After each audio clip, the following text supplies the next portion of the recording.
Je me posais la question de savoir si les fameux distributeurs de culottes sales au Japon étaient bien réels ou si c'était une légende urbaine. C'est une collection de 6969 NFT. On s'est dit qu'il fallait que les attributs soient stockés on-chain. Ces attributs sont vraiment l'ADN du NFT. On essaie de s'inspirer des meilleurs. Selon qu'on le regarde le jour ou la nuit, l'aspect sera différent.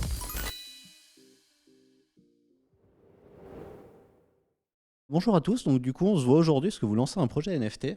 Mais avant de rentrer un peu là-dedans, dites-moi un petit peu qui vous êtes, présentez-vous et puis depuis quand vous êtes dans la crypto.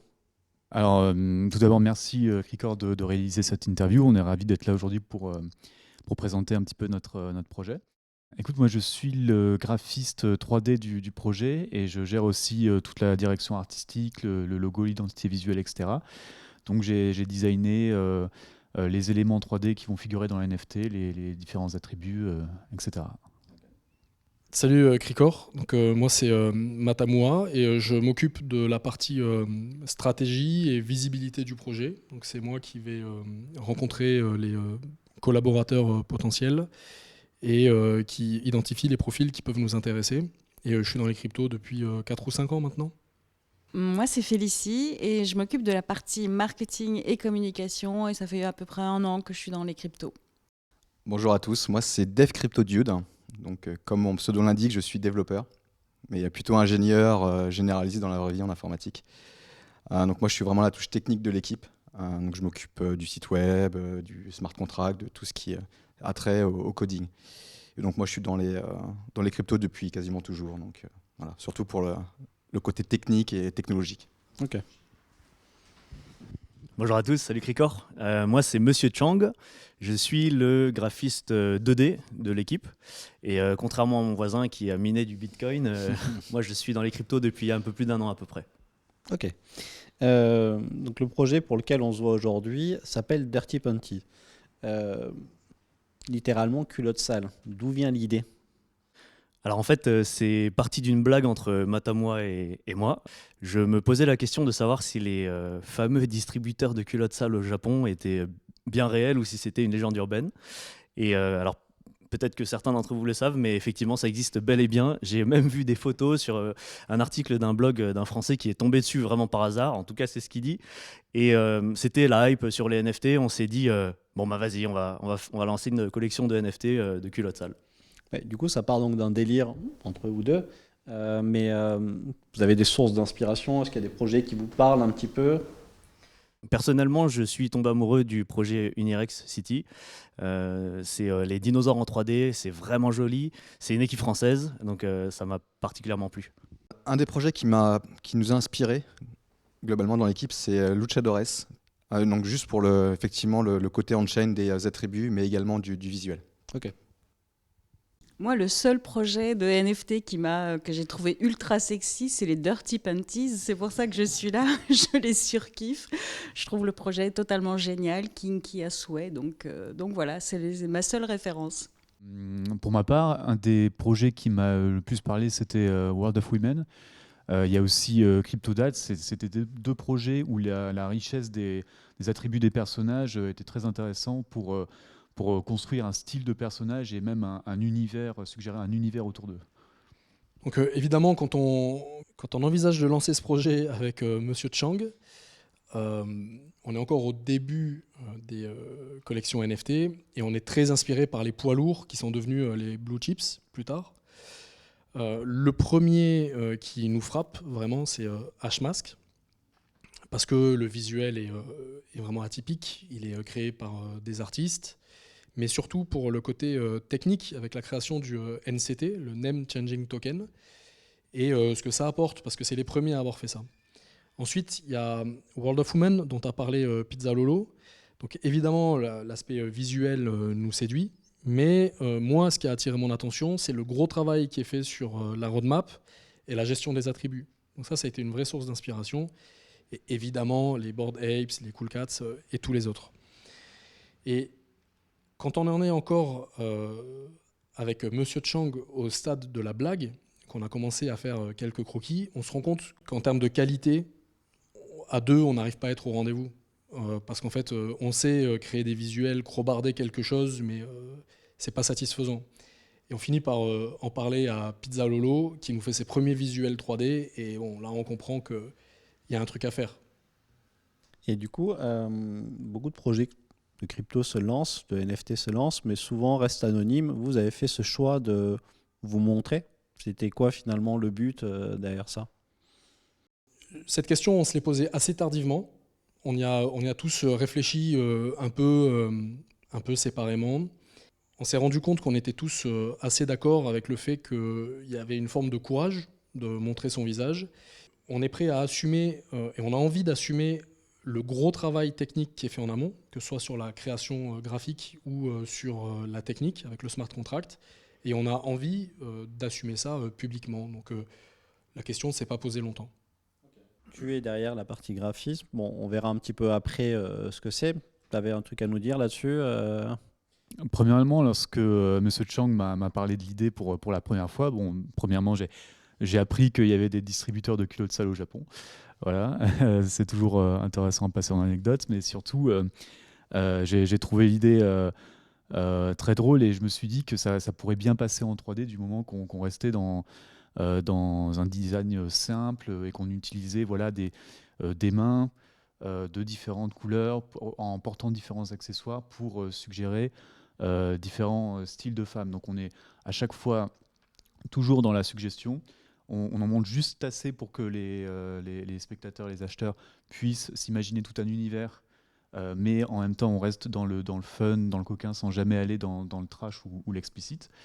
Et voilà, donc j'ai après développé en faisant des tests 3D et j'ai eu l'occasion de découvrir un petit peu, en tout cas d'approfondir ma connaissance de la lingerie féminine. Et mon historique internet s'en souvient encore. Et d'ailleurs, ma copine qui passait derrière mon écran aussi. Et effectivement, voilà, mais je lui disais, bon, bah, c'est pour le travail. Donc, du coup, tu parlais de World of Women tout à l'heure. Du coup, j'imagine que la collection aura vous aurez des attributs. Combien il y en aura tu peux nous en dire un petit peu plus?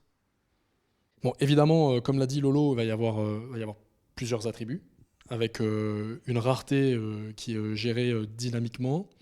Je vais laisser Dev CryptoDude rentrer dans le détail. Et c'est une collection de 6969 NFT. Comme on a été inspiré par Luchadores, donc on s'est dit qu'il fallait que les attributs soient stockés on-chain. Donc d'un point de vue technique, quand on va minter le NFT, donc ça va automatiquement attribuer des attributs. Donc il y a vraiment plusieurs types d'attributs par contre. Donc il y a des poids qui seront assignés par attribut. Donc c'est ce qui va finalement au final définir la rareté du NFT. Donc ces attributs sont vraiment l'ADN et vraiment l'histoire du NFT, sachant que on aura aussi la possibilité d'en modifier quelques-uns. Donc il y aura une partie customisation du NFT. Comme ça finalement chaque utilisateur pourra s'approprier un petit peu l'histoire du NFT. Et du coup, par rapport à d'autres projets NFT, comment vous avez prévu de vous différencier? Est-ce qu'il y aura d'autres séries, d'autres trucs Alors évidemment, il va y avoir d'autres séries. On est en train de préparer ça déjà. Mais je ne crois pas que ce soit vraiment sur ça qu'on se différencie des autres collections NFT, parce qu'aujourd'hui tout le monde le fait ou le propose. En y réfléchissant, ce qui nous distingue des collections qu'on a pu voir jusqu'à présent, c'est cet effort d'aller vers la communauté NFT francophone et qu'on essaie de s'inspirer des meilleurs. Donc CryptoDude a parlé des Luchadores, on a évoqué d'autres collections auparavant. Mais dans cette communauté, il y a du monde. Il y a par exemple les frères Franck et Damien Dupont de Art for All qui sont en train de nous auditer actuellement sur le côté sérieux et décentralisé de la collection. Il y a Mathieu Quignou, l'avocat spécialiste des NFT qui a créé la plateforme Atto, qui est en train de nous créer des conditions générales de vente spécifiques pour les NFT. Et également l'équipe de Solid NFT qui nous fait des impressions sur métal de super qualité, qui nous ont fait les 2 échantillons qu'on peut voir juste derrière toi. Et je pense que tout ça, c'est vraiment ça qui nous distingue, parce qu'on peut s'appuyer sur l'expertise d'autres personnes dans leur domaine. Après, bien sûr, nous, on a fait notre travail sur la technique, avec plusieurs features qui vont être révélées peu à peu. La première étant le fait que le NFT, selon qu'on le regarde le jour ou la nuit, l'aspect sera différent. Donc on y a beaucoup travaillé, ça a été un petit casse-tête au début, Mais aujourd'hui, on en est assez fiers. Ok. Mais du coup, les holders des NFT peuvent s'attendre à quoi sur le long terme? Est-ce que tu peux nous en dire plus là-dessus? Ce qui a guidé cette équipe, c'est justement cette logique de temps long. Ok. Assez naturellement, on en est arrivé à créer une structure juridique qui existe aujourd'hui et également un token, le token MEF, qui est non pas rattaché à la collection NFT, mais bien à la SAS. Parce que la SAS, elle a une vision de long terme avec d'autres projets. Et il nous a semblé en fait essentiel de pouvoir s'armer sur ce plan-là. Ah ouais, il va y avoir des trucs à faire là-dedans. Mais du coup, pas mal de projets se lancent un peu tous les jours. Certains n'arrivent pas à sold out. Qu'est-ce que vous avez prévu, on va dire, en termes de marketing pour donner de la visibilité au projet? Alors, on a, comme je l'ai dit tout à l'heure, entamé des discussions avec la communauté francophone et notamment avec des artistes.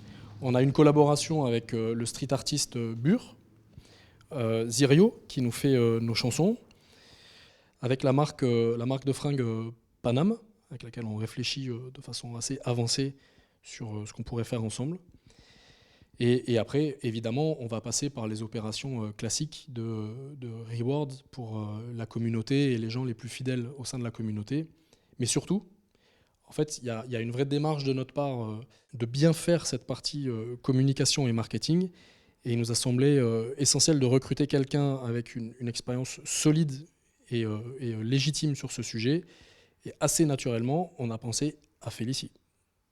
Donc moi, je suis arrivée dans le projet avec une optique de l'inscrire dans un temps, à moyen terme et à long terme, donc de créer une communauté, d'engager cette communauté, de lui réserver des surprises et d'avoir vraiment de s'inscrire dans une fidélité et pour que la communauté soit aussi fan que nous du projet.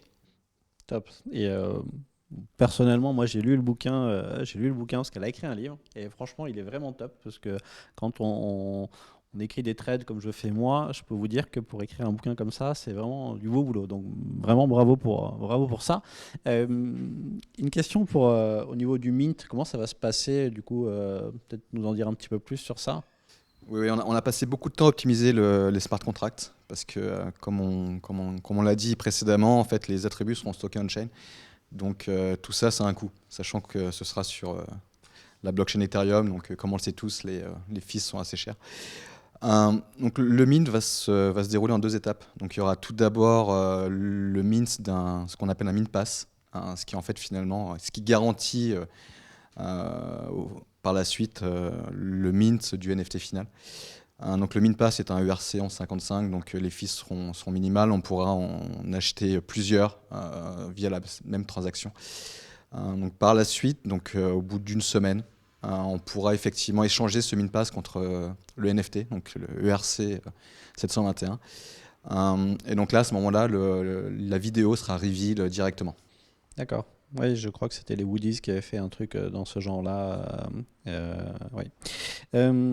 Bon, on est des passionnés tous de crypto, mais comment on en arrive à lancer un projet comme celui-là? Est-ce que c'est facile? Comment ça se passe du coup?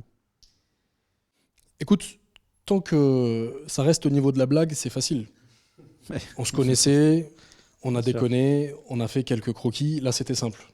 On s'est rendu compte rapidement que c'était pas sérieux de proposer ça à la vente. On n'était pas prêt à l'assumer. On en parle à Pizza Lolo. Là, ça démarre pour de bon. Mais à ce stade, ce qu'on comprend aussi, c'est que ce qu'on est en train de faire, c'est de l'art digital. C'est pas réellement une collection NFT. Il nous manque un dev. Et en fait, c'est sur NFT francophone qu'on découvre notre pépite à nous. C'est Dev Crypto Dude. Et en fait, c'était après de longues recherches, parce que trouver des devs Solidity expérimentés, c'est un vrai chemin de croix. Et c'est l'arrivée de CryptoDude qui nous a permis d'ancrer cette création digitale dans la tech un peu sale et complexe de la blockchain. Donc c'est vraiment à ce moment-là que c'est devenu une collection NFT, un projet de collection NFT. Et on a beaucoup travaillé avec Dev CryptoDude. On a essayé 1000 façons de faire avec de nombreuses features et on en a laissé de côté 999 pour en retenir une, celle qui nous semble le meilleur compromis entre le nombre des features qu'on va offrir et le coût du mint. Et du coup, avec Félicia en plus, et tu parlais tout à l'heure de recruter aussi un community manager, je pense que oui, l'équipe est bien bouclée. Ça prouve quand même qu'au final, quand on a vraiment envie et qu'on se donne vraiment les moyens d'y arriver, au final, on se retrouve ici avec une super équipe. Donc, merci à tous. Je mettrai dans la description de toute façon le lien vers le site, Twitter, Discord, etc. Merci aussi, parce qu'on ne le voit pas, mais on a une équipe de tournage, l'équipe de Keloul, et je mettrai aussi dans la description leur site, parce qu'ils font vraiment un boulot de dingue. Donc, merci à tous en tout cas de m'avoir accordé cette interview. J'en profite pour remercier les gars qui sont derrière le channel NFT francophone, parce qu'en fait, ça a quand même été un endroit de rencontre privilégié pour nous. On a vraiment pris en expérience à travers ce canal-là. Donc merci à Vigna, merci à Niso qui échange son expérience fréquemment. Merci à Renaissance NFT avec qui on échange régulièrement. On a évoqué les frangins derrière Art for All qui n'ont pas compté leur temps pour nous conseiller, et ça c'est précieux. Et enfin, merci John Carp pour son podcast NFT Morning qui tous les matins apporte énormément de qualité et de valeur sur tous ces sujets-là. Merci à tous.